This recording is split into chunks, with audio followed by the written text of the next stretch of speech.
ये रह गया था।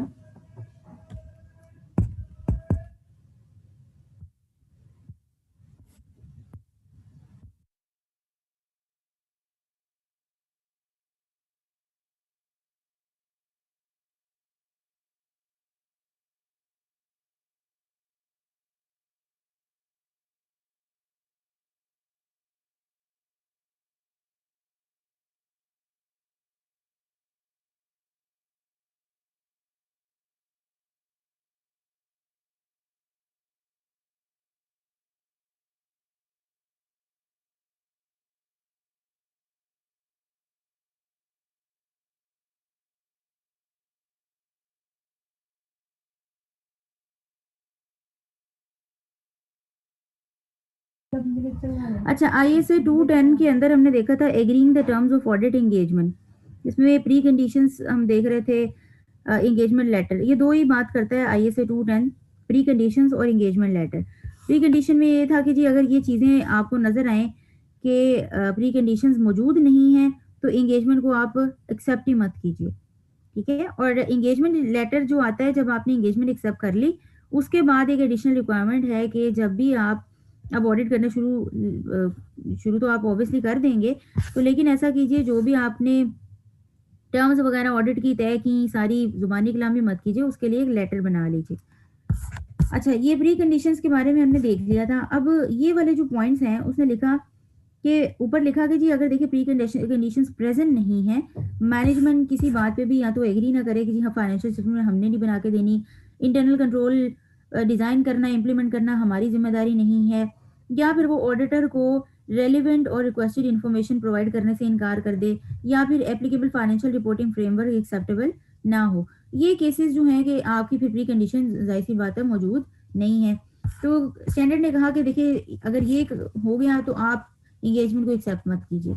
लेकिन ये नीचे जो 3 पॉइंट है उसने कहा कि देखिए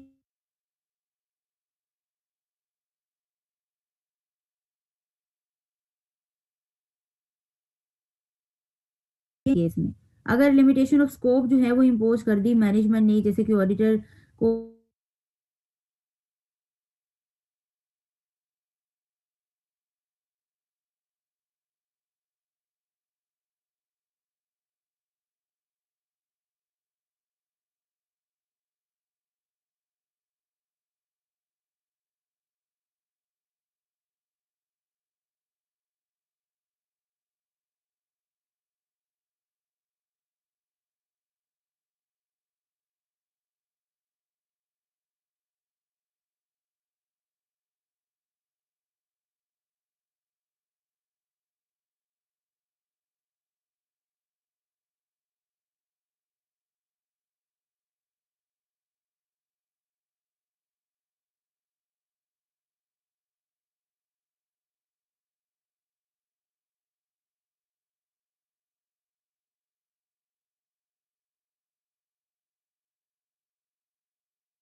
अच्छा जी मेरे इंटरनेट का कनेक्शन का थोड़ा इशू आ गया था। मैं आपको ये बता रही थी कि देखिए ये जो 3 सर्कमस्टांसेस हैं ये बेसिकली उसने जो प्री कंडीशंस में अगर नज़र आ रहा है कि जी प्री कंडीशंस पूरी नहीं हो रही, उसी को उसने ये 3 पॉइंट्स में एक्सप्लेन कर दिया, ठीक है।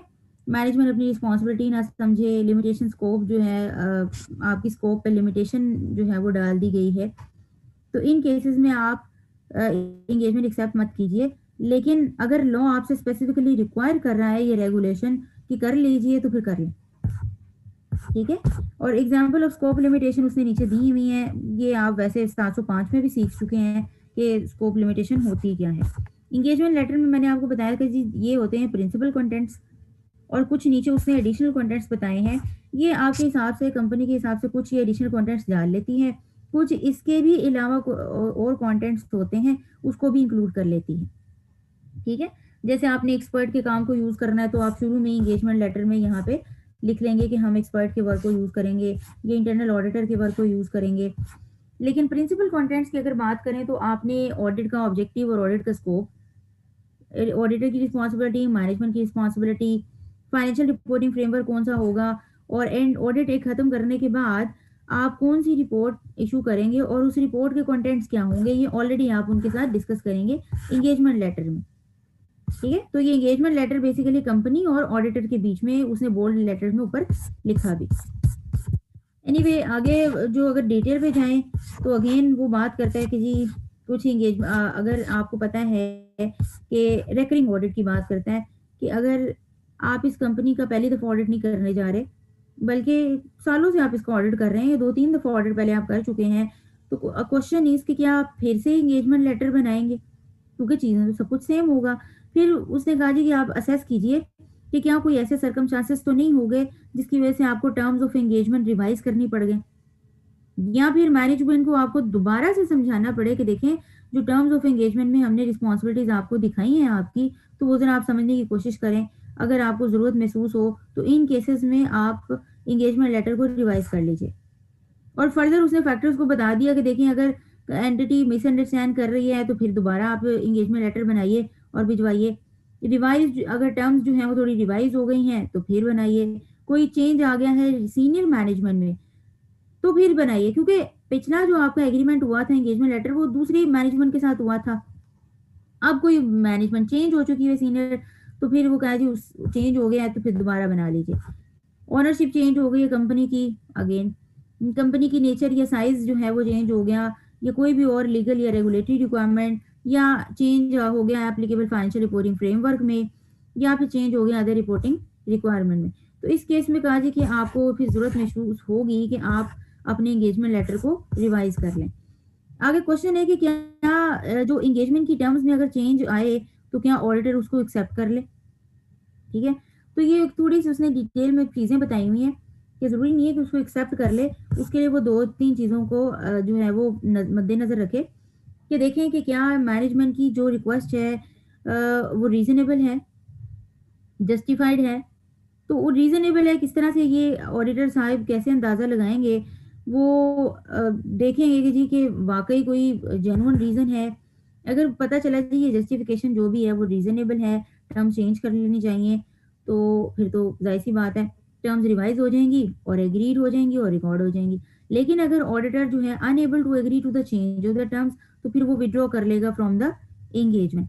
इसकी एग्ज़ाम्पल ये थी कि यहाँ पे जैसे इसने सिनेरियो में दिया हुआ है, आप कर वो एंगेजमेंट लेटर में आपने ऑडिट लिखा था, ऑडिट करा रही थी एंटिटी आपसे, ठीक है? बाद में हुआ क्या है, जब आपने कहा जी मुझे ज़रा एविडेंसेस प्रोवाइड कर दें कोई मटीरियल आइटम से रिलेटेड, उन्होंने कहा जी सर मटीरियल आइटम पे हम आपको एविडेंस तो नहीं दे सकते, आप ऐसा कीजिए, आप ना ऑडिट की बजाय हमारी कंपनी का रिव्यू कर दें। तो ज़ाहिर-सी बात है, review is a limited scope एक एंगेजमेंट है। इसके अंदर आपको रीज़नेबल नहीं बल्कि इतनी कोई हाई लेवल की एश्योरेंस देनी ही नहीं होती। यहाँ पे तो लिमिटेड एश्योरेंस देनी होती है आपने।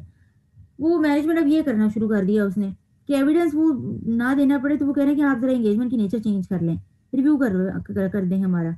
बजाय कि आप ऑडिट करना था, आप रिव्यू कर दें। तो मैनेजमेंट एकदम से आके ऐसे क्यों कह रही है? आप देखेंगे उनकी जस्टिफिकेशन वो क्या दे रही है। रीज़नेबल है अगर रिवाइज़ करना, चेंज करना टर्म्स को, तो ठीक है, अदरवाइज़ ऑडिटर फिर क्या करे? ऑडिटर विथड्रॉ कर ले एंगेजमेंट से और कंसीडर करे कि देखे क्या उसके ऊपर कोई एडिशनल ऑब्लिगेशन तो नहीं है कि उसे इन सर्कमस्टांसेस को रिपोर्ट करना है, तो दो चार्ज विद गवर्नेंस ऑनर्स या रेगुलेटर्स को, अगर करना है तो फिर कर ले, अदरवाइज एंगेजमेंट से विथड्रॉ कर ले अगर मैनेजमेंट टर्म्स चेंज करने की कोशिश कर रही है जो कि आपके लिए अनएक्सेप्टेबल है। तो 210 में तकरीबन इतनी सी बातें थी। आज हमने जी चैप्टर 4 के अंदर हमारा एक्सटेंडर रह गया था, ये से 500 उसको कंप्लीट करना है आज इंशाल्लाह।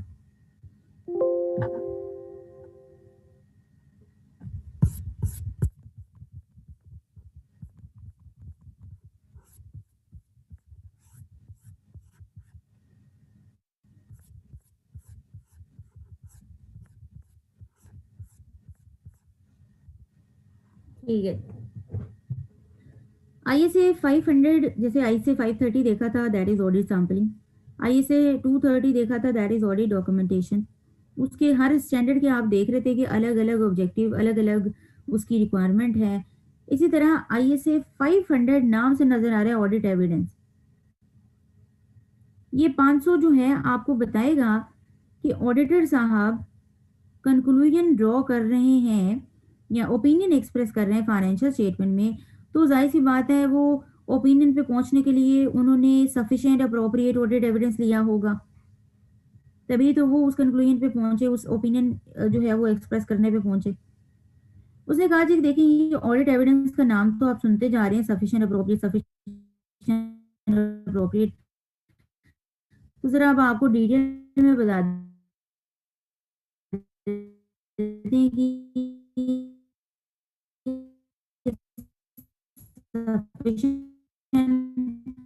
और अप्रोप्रिएट का मतलब क्या होता है। 500 में से टेस्टिंग कर भी लेता है, इस टेस्टिंग हो रही होती है। अब इसको आपने ISA 500 को यूज करना है, ठीक है, यूज करना है सिवाय एक दो टॉपिक्स के जो कि उसको स्पेसिफिकली पूछ लेगा, जैसे सफिशिएंसी ऑफ ऑडिट एविडेंस कैसे आप इंश्योर करें, अप्रोप्रिएटनेस ऑफ ऑडिट एविडेंस आप कैसे इंश्योर करें। ये तो स्पेसिफिक क्वेश्चन जो हो गया, ये स्पेसिफिक हो गया रिलेटेड टू ISA 500। लेकिन आगे मैं आपको बता रही हूँ जो उसने प्रोसीजर्स बताए, ऑडिट एविडेंस सफिशिएंट नहीं है, टाइप्स ऑफ ऑडिट प्रोसीजर उसने बताए। ये जो प्रोसीजर्स हैं इनको आप यूज करेंगे अपनी पूरी ऑडिट के लिए, ठीक है, तो ये स्पेसिफिक टू दिस चैप्टर नहीं है ओनली। तो ये चीज अपने दिमाग में अब रखिएगा कि अभी हम जो पढ़ने लगे हैं इसमें दो तीन टॉपिक्स तो हैं जो स्पेसिफिकली इस टॉपिक से ही रिलेटेड हैं और यही इसी स्टैंडर्ड तक बात खत्म हो जाएगी। लेकिन जो कुछ प्रोसीजर्स पढ़ेंगे वो आपको through out the audit help करेंगे टिल द एग्जाम। इसलिए ऑडिट एविडेंस वाला जो चैप्टर है ISA 500, ये आपको बाकी स्टैंडर्ड्स के लिए भी हेल्प आउट करेगा। प्रोसीजर्स अगर आपने लिखने हैं, जैसे कि आगे हम चैप्टर्स देखेंगे, current asset, non current asset, 4 chapters हैं आपके डिटेल में जो कि प्रोसीजर्स के ऊपर ही हैं सारे के सारे। वहां पे आपको हेल्प मिलेगी ऑडिट एविडेंस के अंदर जो हमने प्रोसीजर्स पढ़े होंगे। चलिए हम देख लेते हैं। उसने ये आपको कॉन्टेंट्स नजर आ रहे हैं। उसने कहा जी जनरल प्रिंसिपल्स आप देखेंगे कि ऑडिट एविडेंस गैदर करने के लिए कुछ जनरल प्रोसीजर्स क्या हैं, प्रिंसिपल्स क्या हैं।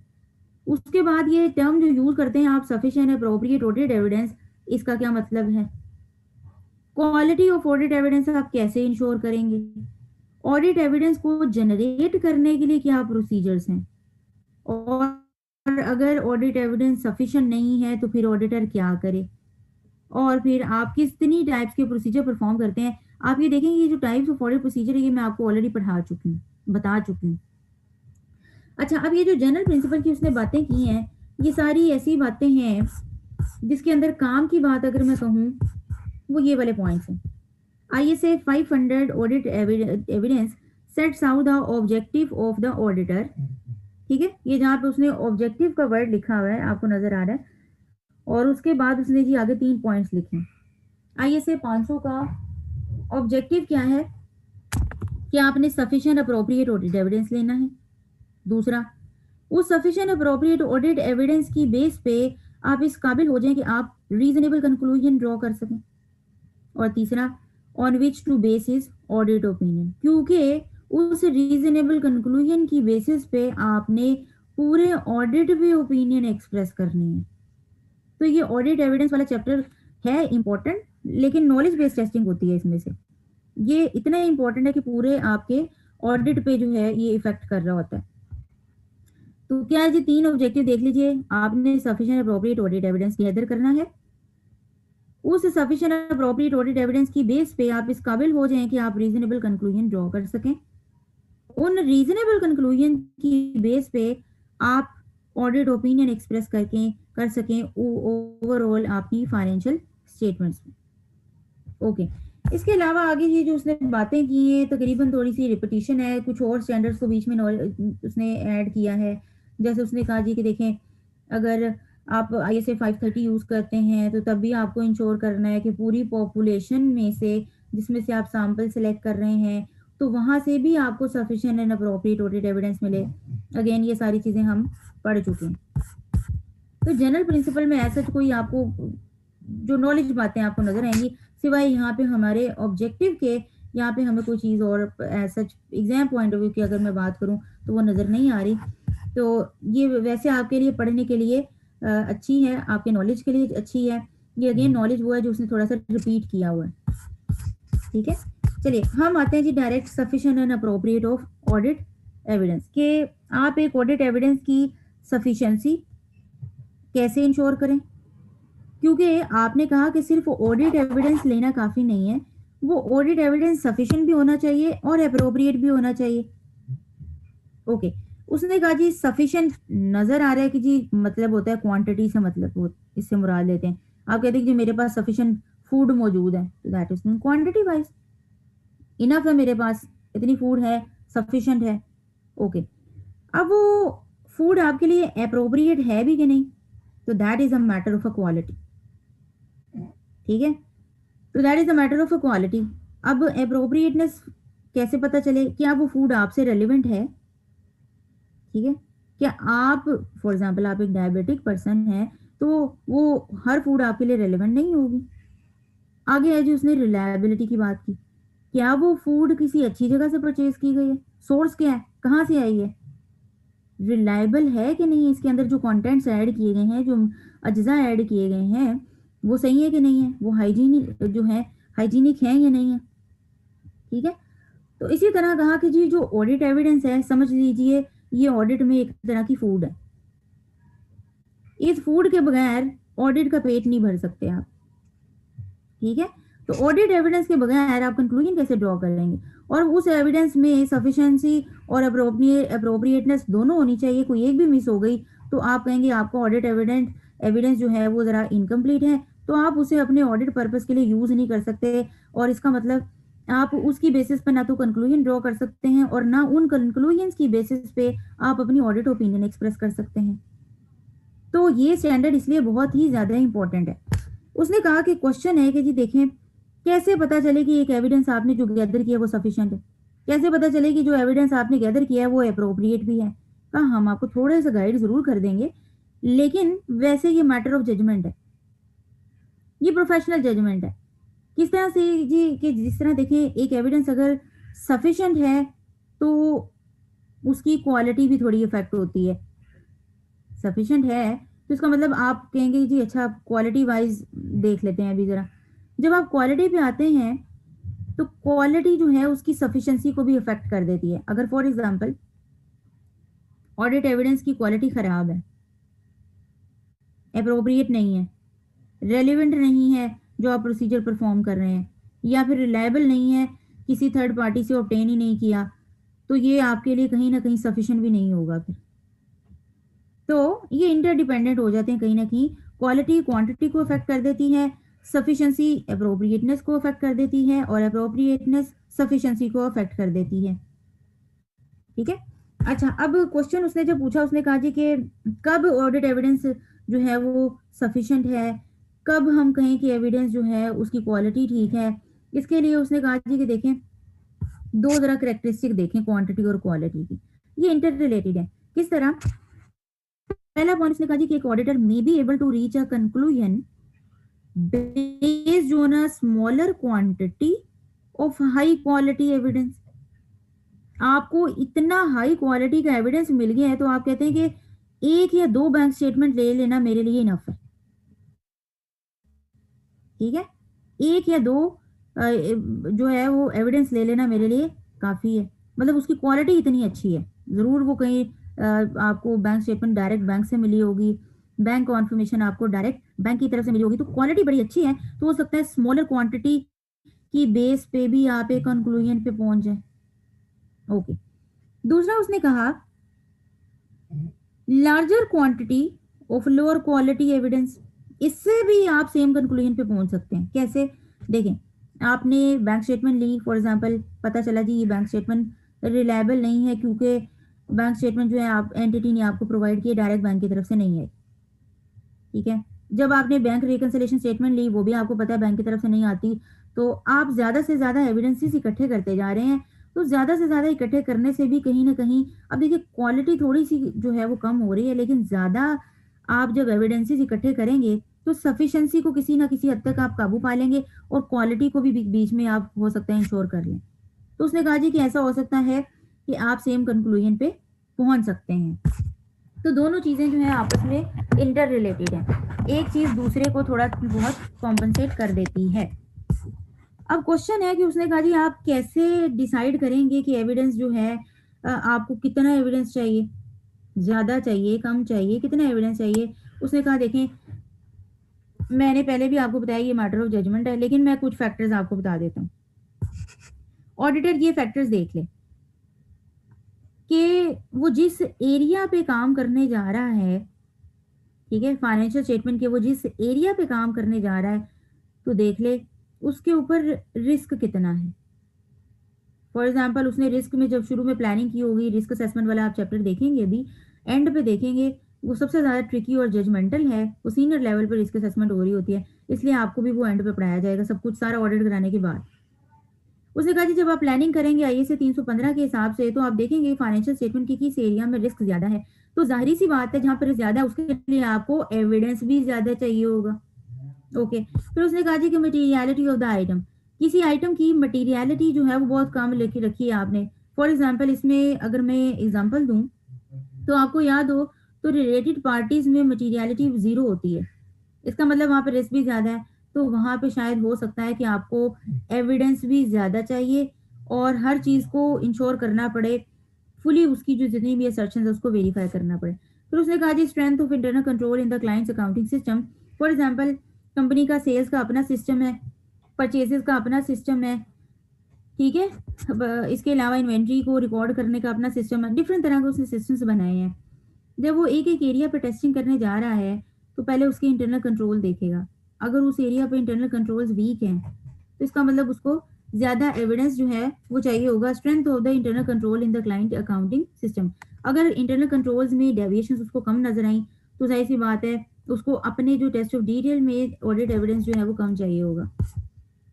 आगे उसने कहा जी सैम्पलिंग मेथड है द ऑडिटर यूज करेगा to obtain the audit evidence, तो इस पे भी डिपेंड करता है, जितना आपका मेथड अच्छा है, सिस्टमेटिक है, सिस्टमेटिक वे में सारी पॉपुलेशन में चांस है कि जी कोई भी सैम्पलिंग यूनिट आप उठा सकते हैं, प्रोबेबिलिटी सब में बराबर है, तो जाहिर सी बात है जितना अच्छा मेथड होगा उतना शायद आपको ऑडिट एविडेंस लेने की कम ज़रूरत पड़े। तो डिपेंड करता है सैम्पलिंग मेथड पे भी, स्ट्रेंथ ऑफ इंटरनल कंट्रोल पे, मटीरियलिटी पे और सीरियसनेस ऑफ द रिस्क पे।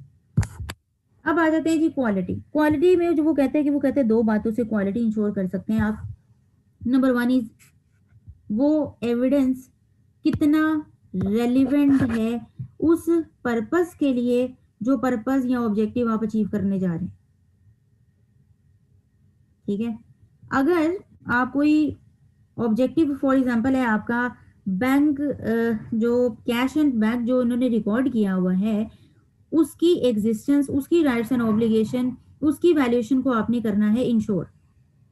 अब करना है आपने कैश और बैंक को वेरीफाई, उसके लिए आप डेटर्स के बैलेंसेस को ऑब्टेन करना शुरू कर दें, डेटर के बैलेंसेस को कॉन्फर्मेशन डेटर्स को कॉन्फर्मेशन भिजवाना शुरू कर दें, तो क्या ये रेलिवेंट होगा?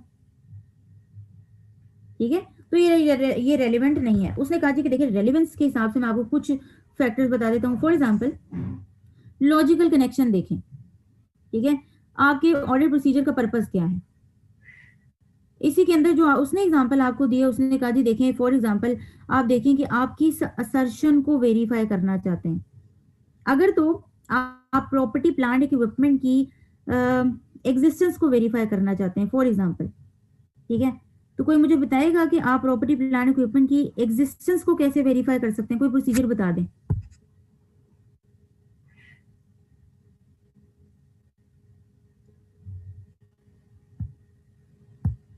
मिस हाँ जी, फिजिकल इंस्पेक्शन से। फिजिकल जाके आप उसे वेरीफाई करेंगे, फिजिकली देखेंगे तो आप जाहिर सी बात है एग्जिस्टेंस को वेरीफाई कर लेंगे। अगर इसी तरह अगर आपने प्रॉपर्टी प्लांट इक्विपमेंट की वैल्यूएशन को वेरीफाई करना हो तो क्या फिजिकल इंस्पेक्शन से, फिजिकल वेरिफिकेशन से वो आपका पर्पस अचीव हो जाएगा? बताइए। नो। नो। अब वैल्यूएशन के लिए अब जाहिर सी बात है आपको कैलकुलेशन करनी पड़ेगी, डेप्रिसिएशन की, नेटबुक वैल्यू देखनी पड़ेगी, इंपेयरमेंट टेस्टिंग देखनी पड़ेगी। फिजिकल वेरिफिकेशन से आपको सिर्फ इतनी चीज पता चलेगी। वैल्यूएशन जो है आपकी असर्शन वो उसके लिए जो है आपको सेपरेट प्रोसीजर करना पड़ेगा, सेपरेट ऑडिट एविडेंस चाहिए होगा, डेप्रिसिएशन की वर्किंग चाहिए होगी, मैनेजमेंट ने वर्किंग क्या की है, बेसिस क्या लिए हैं, उनके एस्टिमेट्स क्या लिए हैं यूजफुल लाइफ के, ये सारे के सारे ऑडिट एविडेंस रेलिवेंट हो जाएंगे। तो उसने कहा जी कि आपने लॉजिकल कनेक्शन को देखना है। ठीक है जी। यहाँ पे उसने एग्जांपल दिए कि देखें, जब अगर आप फॉर एग्जांपल अकाउंट्स पेबल की ओवर स्टेटमेंट को टेस्ट करना चाहते हैं कि कहीं अकाउंट्स पेबल को ओवर स्टेट तो नहीं किया हुआ, वैसे इसके चांसेस कम ही होते हैं कि कोई एंटिटी क्यों चाहेगी कि वो अपने अकाउंट्स पेबल को ओवर एस्टिमेट करे। ठीक है, तो ये वैसे रिस्क कम ही होता है, ज्यादा रिस्क यही होता है कि वो उन्होंने अंडर एस्टिमेट किए होते हैं, अंडर स्टेट किए होते हैं। अब देखिए, अगर आपने अकाउंट्स पेबल की ओवर स्टेटमेंट को वेरीफाई करना है तो उसने कहा जी कि जितने रिकॉर्ड किए उन्होंने ट्रेड जो पेबल्स हैं उनको आप टेस्ट करेंगे।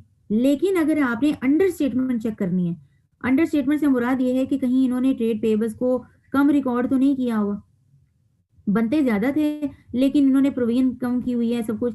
इसके लिए फिर उसने कहा जी कि जितने इन्होंने रिकॉर्ड किए हैं वो आपके लिए रेलिवेंट ऑडिट एविडेंस नहीं होगा, बल्कि आपको एडिशनली वो अकाउंट्स पेबल भी देखने पड़ेंगे जो कि subsequent to the year end नजर आ रहे होंगे। आप देखेंगे कि कहीं ये रिलेट तो नहीं करते पिछले आपके फाइनेंशियल ईयर एंड से। तो इसके लिए आप देखिए, आपका ऑडिट एविडेंस चेंज हो गया, आपका ऑडिट प्रोसीजर भी चेंज हो गया। अगेन उसने तकरीबन ऐसी ही बातें की हैं कि रेलिवेंट असर्शन आपको देखनी है। एक प्रोसीजर, एक एविडेंस, एक असर्शन के लिए तो रेलिवेंट हो सकता है, जरूरी नहीं है कि सेम प्रोसीजर, सेम असर्शन जो आपका एविडेंस है वो किसी दूसरी असर्शन या दूसरी ऑब्जेक्टिव के लिए भी रेलिवेंट हो। तो ये उसने ये बात की। तीसरा, उसने टेस्ट ऑफ कंट्रोल की बात की। फॉर एग्जाम्पल, अगर आप ये आइडेंटिफाई करना चाहते हैं कि टेस्ट ऑफ कंट्रोल्स कंपनी के ऑपरेट कर रहे हैं, इफ आप टेस्ट ऑफ कंट्रोल्स परफॉर्म करेंगे, किस लिए आप देखना चाह रहे हैं कि जी इंटरनल कंट्रोल्स ऑपरेट कर रहे हैं इफेक्टिवली या नहीं कर रहे। अब इसके लिए जब आप सैंपल उठाएंगे तो सैंपल या जो भी आप इसके लिए एविडेंस ऑब्टेन करेंगे वो डिफरेंट होगा। जब आप स्टेटमेंट चेक करना चाहते हैं, जब उसके लिए आप टेस्ट ऑफ डिटेल परफॉर्म करेंगे, उसके लिए आपका सेपरेट ऑडिट एविडेंस होगा।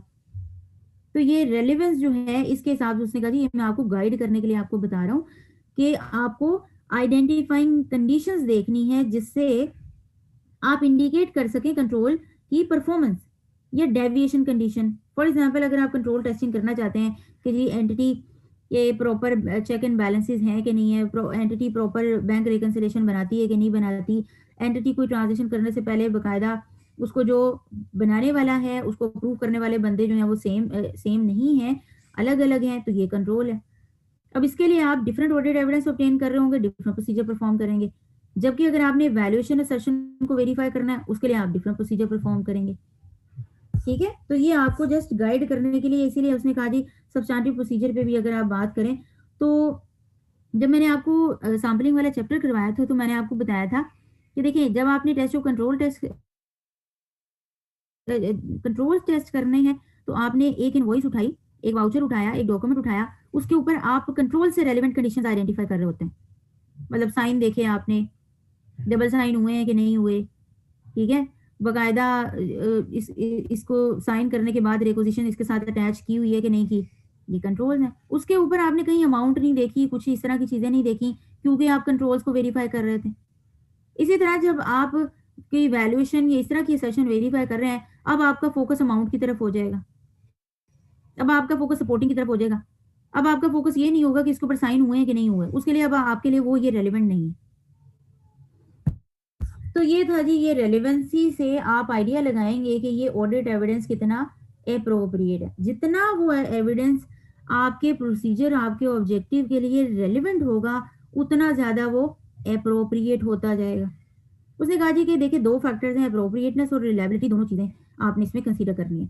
रिलायबिलिटी में भी वो कहता है कि detail again matter of judgement है, लेकिन मैं आपको फिर से रिलायबिलिटी में भी कुछ पॉइंट्स बता देता हूँ कि देखिए, अगर एक ऑडिट एविडेंस किसी इंडिपेंडेंट सोर्स से आउटसाइड द एंटिटी आपने ऑब्टेन किया तो वो एविडेंस ज्यादा रिलायबल है।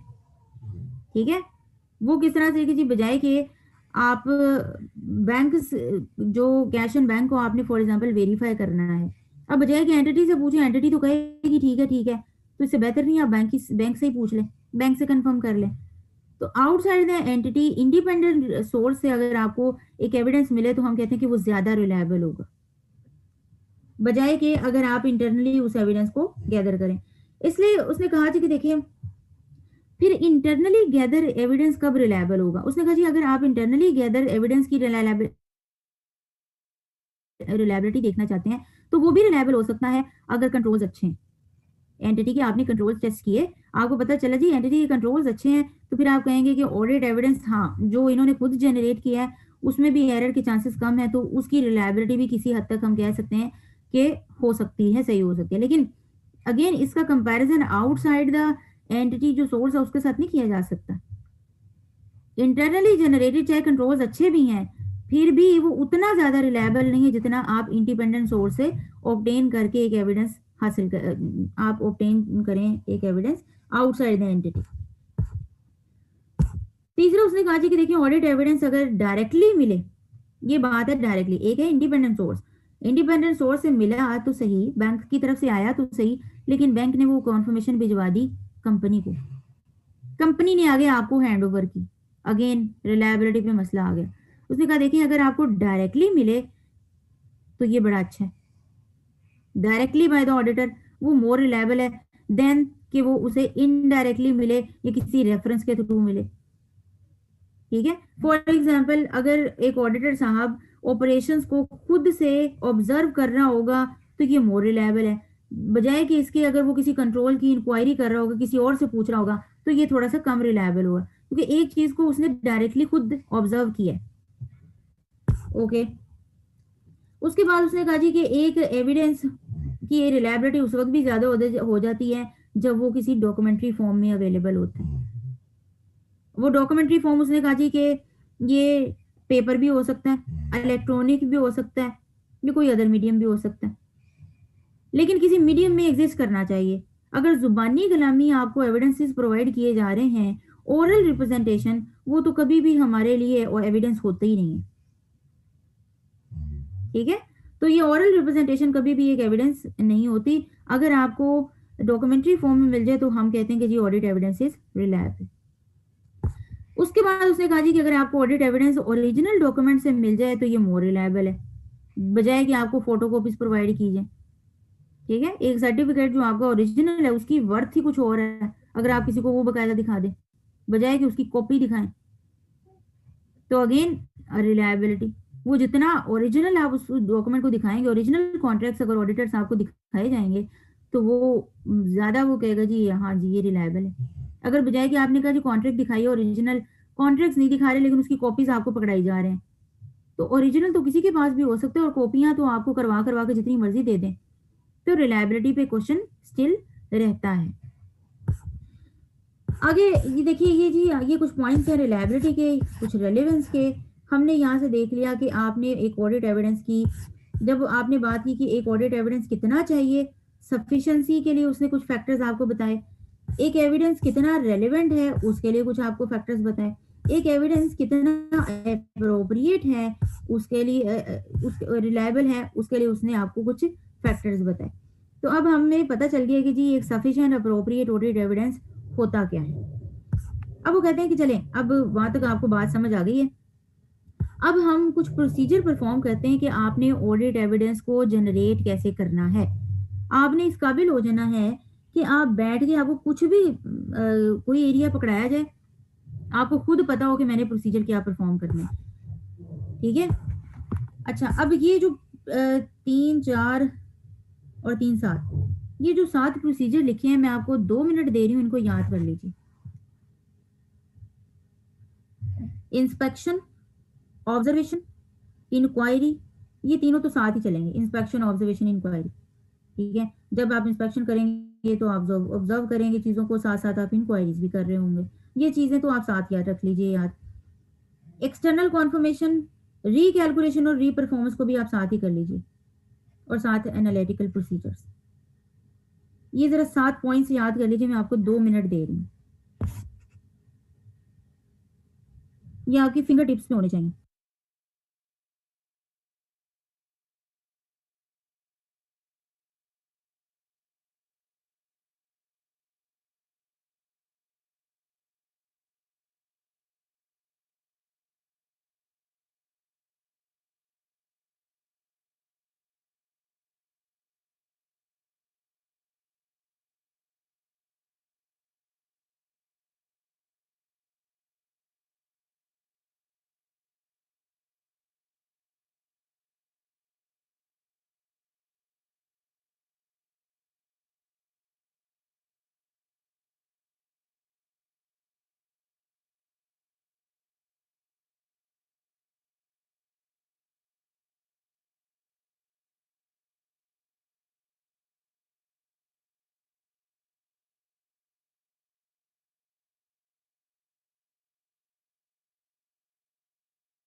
चलिए जी, ये याद हो गया आपको जी? Inspection, observation, inquiry, external confirmation, recalculation, reperformance, analytical procedures, सबने जी याद हो कर गया। ली? चलिए एक दफा आप जी जुबानी फिर मिस। से आंखें बंद करके inspection, observation, inquiry, external confirmation, recalculation, reperformance, analytical procedures, ये अब आपके आगे जो चैप्टर्स पढ़ेंगे ये उसकी बेस है। ठीक है, प्रोसीजर पे आपको सवाल आ गया, अब आपने कोशिश करनी है कि ये जो आपने पॉइंट्स पढ़े हैं इनको वहां पे अप्लाई करना है किसी तरह भी, और आप देखेंगे कि इन 7 पॉइंट्स में से कम 3-4 पॉइंट्स जरूर लगेंगे, तो 3-4 पॉइंट्स आपके नंबर बन गए। ठीक है, अब रेलिवेंट होने चाहिए वो, जरूरी नहीं कि हर जो भी आप ऑब्जेक्टिव असर्शन वेरीफाई कर रहे हैं उन सब के लिए ये रेलिवेंट भी हो। ठीक है, फॉर एग्जाम्पल आप जो है for example property plant equipment की एग्जिस्टेंस को वेरीफाई करना चाहते हैं, तो मुझे कोई बता सकता है इसमें से कौन सी असर्शन, कौन सा प्रोसीजर परफॉर्म करेंगे तो ये असर्शन वेरीफाई हो सकती है? इंस्पेक्शन। इंस्पेक्शन। इंस्पेक्शन भी हो सकती है और ऑब्जर्वेशन भी हो सकती है। ऑब्जर्वेशन वैसे यूजुअली किसी प्रोसेस की होती है, किसी कंट्रोल की होती है, कोई स्पेसिफिकली कोई प्रोसीजर अप्लाई किया जा रहा है तो उसको आप जाके ऑब्जर्व करते हैं, चीज़ों को इस तरह से देखते हैं। इंस्पेक्शन बिल्कुल ठीक आपने बताया कि इंस्पेक्शन किसी आइटम की होती है, आप बाकायदा उसको जाके इंस्पेक्ट करेंगे, देखेंगे कि भाई क्या कहाँ कहाँ मसले हैं या फिर वाकई एग्जिस्ट करता है कि नहीं करता, ये आपने एग्जिस्टेंस को वहां से वेरीफाई कर लिया। अब आप देखें कि एग्जिस्टेंस को आप रिकैलकुलेशन से वेरीफाई नहीं कर सकते, एग्जिस्टेंस को आप एक्सटर्नल कॉन्फर्मेशन से वेरीफाई नहीं कर सकते। ठीक है, तो स्पेसिफिकली आपने अब वो रेलिवेंट देखना है उसके लिए क्या है आपके, आगे हम एग्जाम्पल भी देखते हैं तो उसमें आपको समझ आ जाएगी। अच्छा, इसके अलावा अगर मुझे बताइए कि आपने प्रॉपर्टी प्लांट इक्विपमेंट की वैल्यूएशन को वेरीफाई करना है,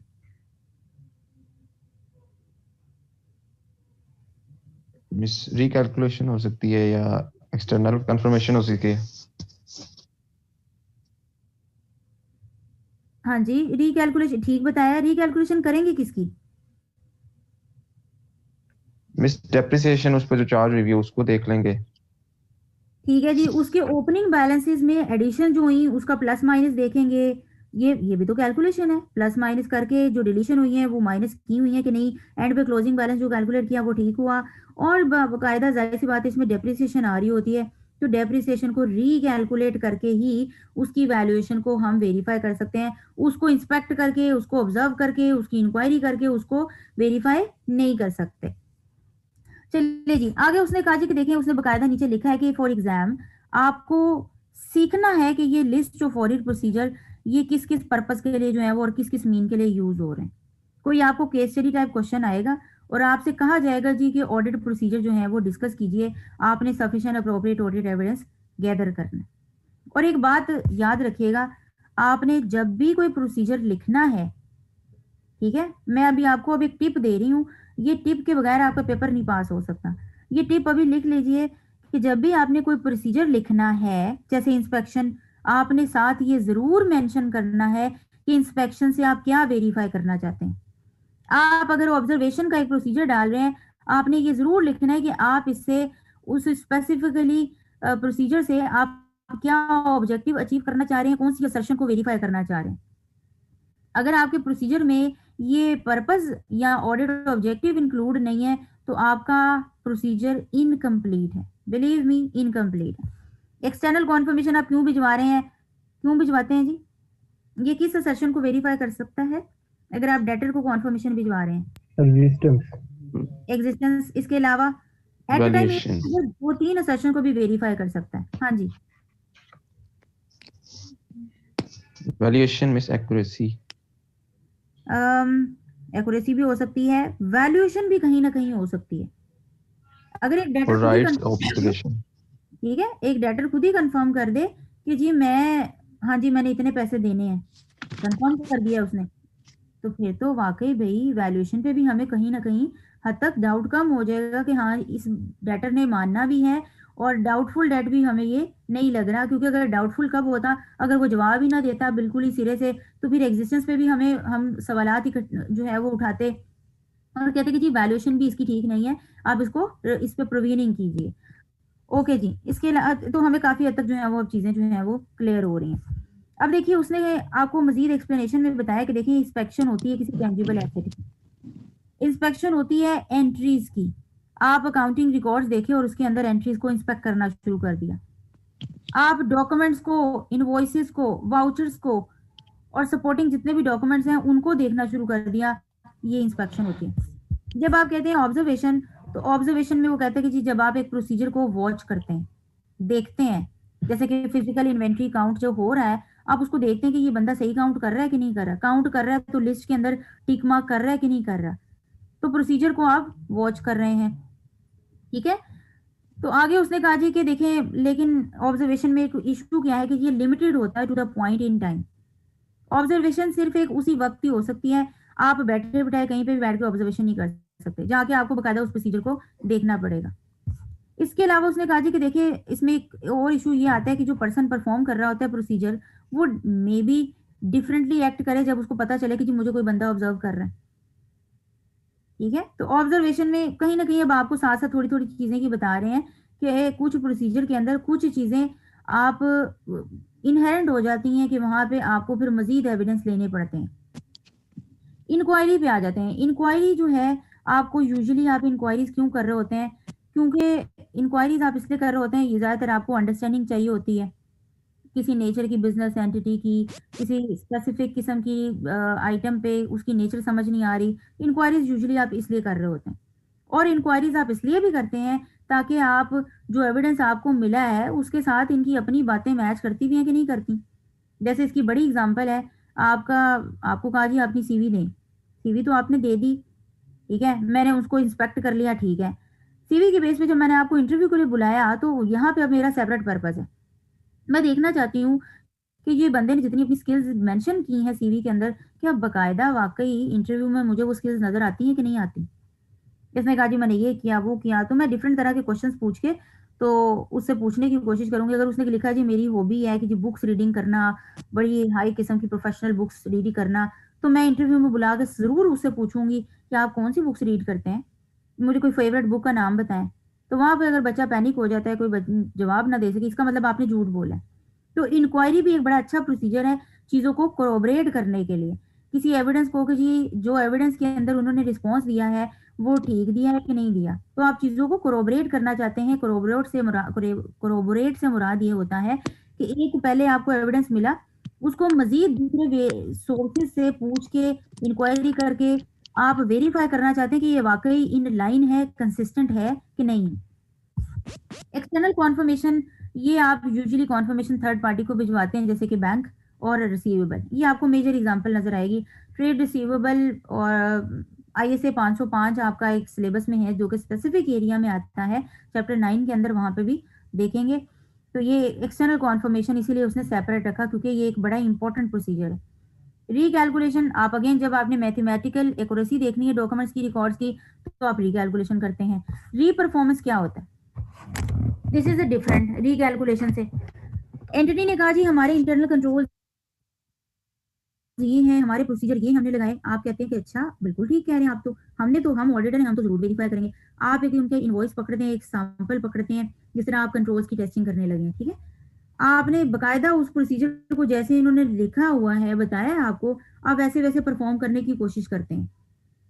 इंडिपेंडेंटली आप उन प्रोसीजर को परफॉर्म करते हैं ताकि आप देख सकें कि जैसे क्लाइंट ने आपको बताया वो वैसे है कि नहीं है। एनालिटिकल प्रोसीजर में जो है अपनी एनालिसिस लगाते हैं, कुछ एनालिटिक्स लगाते हैं। क्या मतलब, पिछले साल के डेटे को इस साल के डेटा से कंपैरिजन करें, कुछ एक्सपेक्टेशन क्रिएट करें। फॉर एग्जांपल पिछले साल इन्होंने कहा जी सेल्स कम थी, इस साल ज्यादा हो गई। आप पूछेंगे सर इस साल ऐसा क्या हुआ है सेल्स ज्यादा हो गई, तो कहेंगे सर हमने एक नई ब्रांच ओपन की है, हमने नए प्रोडक्ट लॉन्च किए हैं। आप कहेंगे अच्छा नए प्रोडक्ट लॉन्च हुए हैं तो इसका मतलब आपके एक्सपेंसेस भी बड़े होंगे, आपके एडवर्टीजमेंट एक्सपेंस भी बड़ा होगा। और अगर आपकी सेल्स बढ़ी हैं तो मुझे कोई कैश पे सेल्स है, ऐसा कोई कैश नजर तो नहीं आ रहा कैश इतना बड़ा हो, इसका मतलब क्रेडिट सेल्स बढ़ी होंगी। वो कहेंगे हाँ जी हाँ जी। आप कहेंगे क्रेडिट सेल्स अगर बढ़ी हैं तो इसका मतलब जरूर डेटर्स भी बढ़े होंगे। तो वहां पे जरा वो कंफ्यूज हो जाएंगे। कहीं ना कहीं बात को जब आप एक्सपेक्टेशन के साथ उनकी लिंक करेंगे तो वहां से आप चीजों को पकड़ सकेंगे। तो ये एनालिटिकल प्रोसीजर्स भी इतने ज्यादा इंपॉर्टेंट हैं कि आप अपनी एक्सपेक्टेशन एक बनाते हैं, अच्छा ये हुआ होगा तो फिर ये भी हुआ होगा, ये हुआ है तो फिर ये भी होगा, अगर नहीं हुआ तो फिर उसकी रीजन स्पेसिफिकली आप उनसे पूछेंगे। तो ये जितने भी आपने ये अभी 7 प्रोसीजर देखे हैं, ये बेस हैं सारे प्रोसीजर की, ठीक है।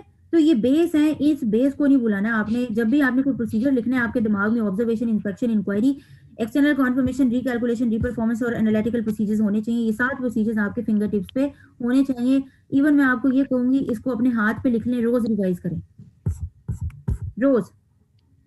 चलिए अब हम एग्जाम्पल करते हैं, इससे हम मजीद चीजों को क्लियर कर सकते हैं। उसने कहा जी कि चलिए एग्जाम्पल से पहले हम एक पढ़ लेते हैं कि अगर ऑडिट एविडेंस सफिशिएंट नहीं है तो फिर क्या करें, ठीक है। उसने कहा जी अगर ऑडिट एविडेंस आपको पता चले कि जी आपका ऑडिट एविडेंस सफिशिएंट नहीं है, तो आप ये वाले काम करें। क्वालिटी पे मसला नहीं आया, उसने सफिशिएंट का सवाल पूछा है, ठीक है। तो उसने कहा जी आप फिर ज्यादा एविडेंस गैदर करें, एडिशनल प्रोसीजर लगाएं, वो जो हम बार बार बातें पढ़ते हैं, एडिशनल प्रोसीजर लगाएं, additional further procedure auditor perform करे, more test of controls, more substantive testing procedures, ठीक है। तो अगर ऑडिट एविडेंस सफिशिएंट नहीं है क्वांटिटी वाइज, तो फिर और एविडेंस परफॉर्म करें।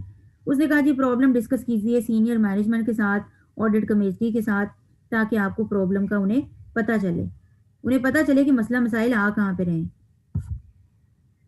ये वो सारी चीजें हैं कि जब आपको पता चले कि जो ऑडिट एविडेंस सफिशिएंट नहीं है, तो फिर आप कुछ इन चीजों की तरफ जाते हैं। एकदम से आप रिपोर्ट को क्वालिफाई करने की तरफ नहीं जाते। That is extreme situation, extreme आपका एक स्टेप है ये।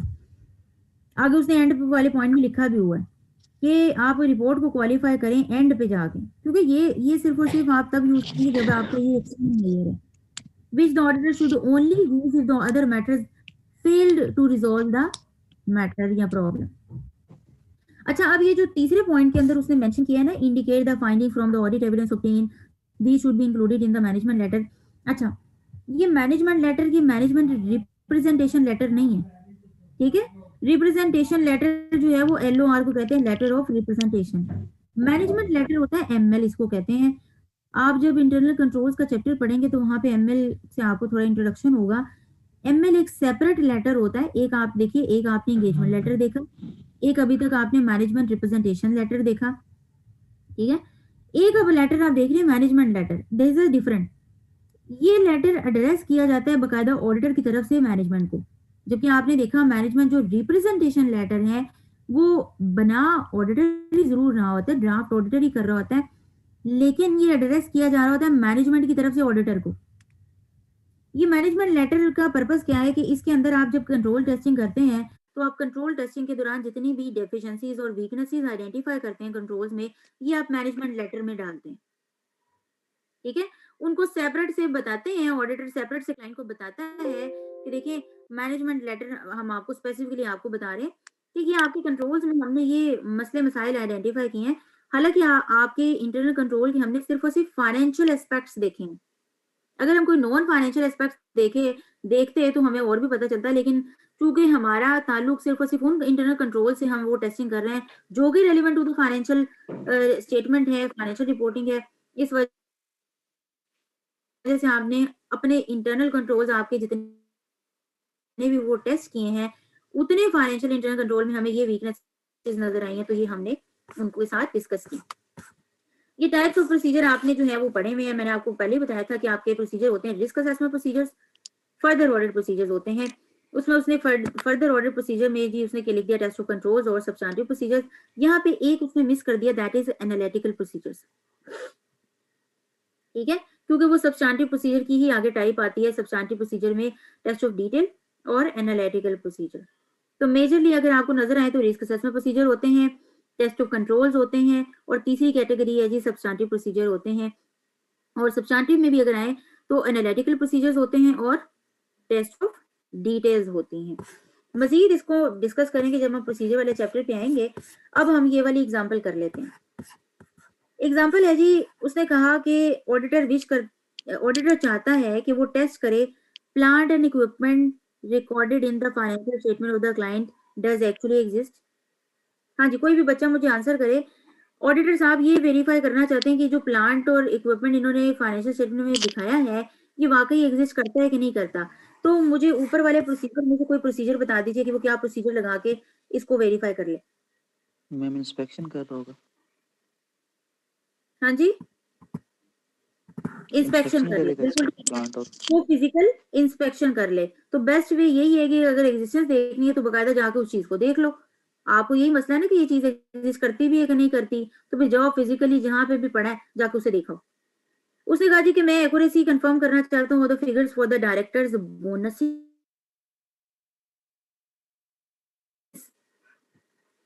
डायरेक्टर्स ने बोनसेस कैलकुलेट किए हुए हैं, डायरेक्टर्स के बोनसेस। अब कोई मुझे बताएगा इसकी एक्यूरेसी हम कैसे वेरीफाई कर सकते हैं? इन्हीं प्रोसीजर में से कोई प्रोसीजर ढूंढे। रिकैलकुलेशन। कैलकुलेशन। अब बोनसेस की जरूर उसने कोई वर्किंग आपको दी होगी। हमने बोनस इस तरह कैलकुलेट किया, परसेंटेज लगाई है, ये हमारी बेसिस है, ये उनकी सैलरी उठाई, सैलरी पे 10% लगाया, फॉर एग्जांपल 5%। उसने ये जी बी पॉइंट में अगर हम उस आंसर देखें तो recalculation. The figures for bonuses computed by the client can be checked by the रिकैलकुलेटिंग what they should be. ठीक है जी, ओके। तीसरा उसने कहा जी अंडरस्टैंड करें the nature of unusual payment recorded in the cash book. आपको cash book के अंदर कोई अनयूजुअल पेमेंट नजर आ रही है, उसकी नेचर आप अंडरस्टैंड करना चाहते हैं,